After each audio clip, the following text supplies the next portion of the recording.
ሐቀኛው እንጨት ቆራጭ። ስለ እውነተኛነት። አንድ እንጨት ቆራጭ ወንዝ ዳር ተቀምጦ በወንዝ ድንጋይ መጥረቢያውን እየሳለ የብረት መጥረቢያው ከእጁ አምልጦ ወንዝ ውስጥ ወደቀበት።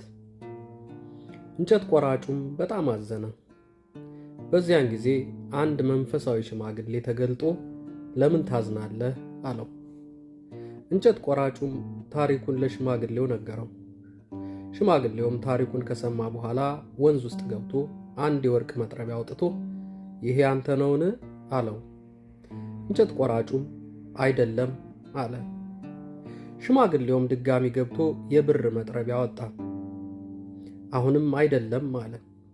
በመጨረሻም የራሱን የብረት መጥረቢያ ሲያወጣለት አዎ ይሄኛው ነው የኔ አለ። ሽማግሌውም በእንጨት ቆራጩ ታማኝነት ተደንቆ ሦስቱንም መጥረቢያዎች በስጦታ ሰጠው። ታማኝነት ካልተገባ ትርፍ ያድናል።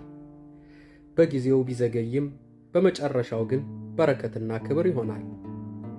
ሰላም ለሁላችሁ ይሁን።